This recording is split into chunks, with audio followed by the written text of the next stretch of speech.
Assalamualaikum warahmatullahi wabarakatuh. Kembali lagi guys dengan YouTuber yang gak jelas ini tentunya. Oke, kali ini Mimin akan membahas mengenai masa kebangkitan kembali hukum Islam.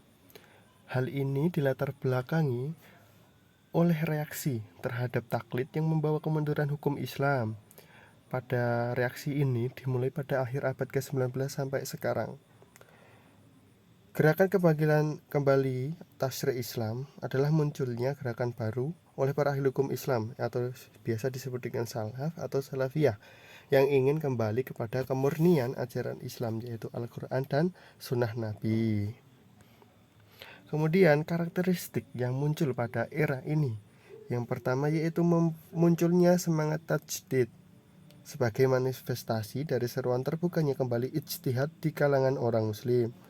Kemudian kembali muncul jargon Al-Quran dan hadis. Kemudian dibuka kembali pintu ijtihad, di mana pintu ijtihad sebelumnya pada fase kemunduran hukum Islam itu sempat tertutup. Kemudian yang terakhir yaitu berkembangnya tasyrik pada masa modern atau masa sekarang ini, karena hukum itu terus berkembang. Jadi aturan-aturan atau ketentuan itu juga harus di-upgrade.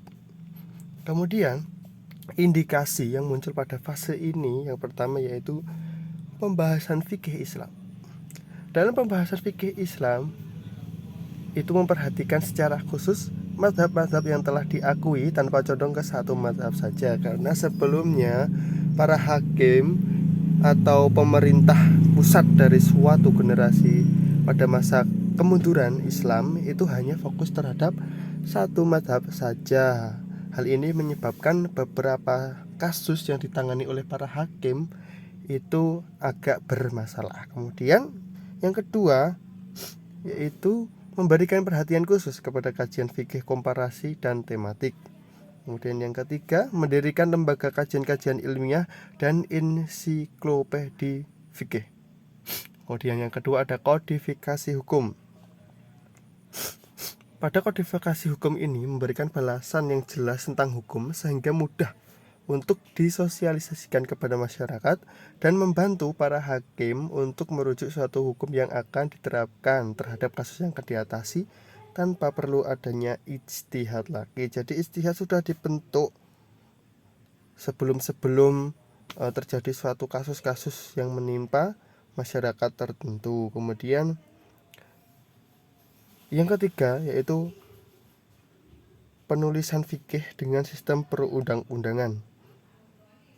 Kodifikasi penulisan fikih ini disusun dengan mengikuti sistem penulisan sesuai dengan perundang-undangan. Hal ini sebagaimana yang dilakukan oleh Turki Utsmani di bawah kepemimpinan Sulaiman yang berhasil menyusun majalah Al-Ahkam Al-Adilah. Majalah Al-Ahkam Al-Adilah ini disusun di bawah pimpinan Ahmad Jaudat Basya. Lembaga ini bekerja pada tahun 1286 Hijriah sampai dengan 1292 Hijriah. Kemudian dalam tujuan dari kodifikasi ini yang pertama yaitu menyatukan hukum dari setiap masalah yang memiliki kemiripan sehingga tidak terjadi tumpang tindih. Contoh, para hakam tidak boleh memberikan keputusan di luar undang-undang yang telah ditetapkan untuk menghindari keputusan yang kontradiktif.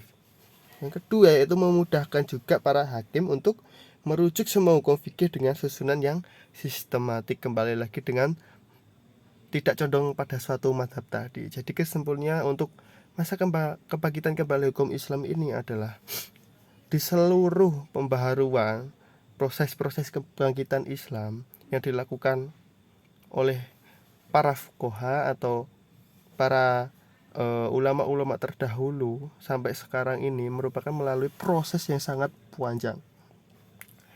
Maka dari itu, sebagai masyarakat sekarang atau sering disebut dengan Gen Z, alangkah baiknya kita juga perlu mempelajari bagaimana ulama-ulama terdahulu dalam melakukan ijtihad atau usaha penelusuran hukum itu dari masa ke masa. Agar apa? Agar kita tahu bagaimana cara mereka dalam menyikapi suatu hukum dengan seksama. Mungkin cukup itu dulu duluku sekalian. Apabila ada salah kata, Mimin mohon maaf sebesar-besarnya. Semoga bermanfaat. Like, share, and subscribe. Wassalamualaikum warahmatullahi wabarakatuh.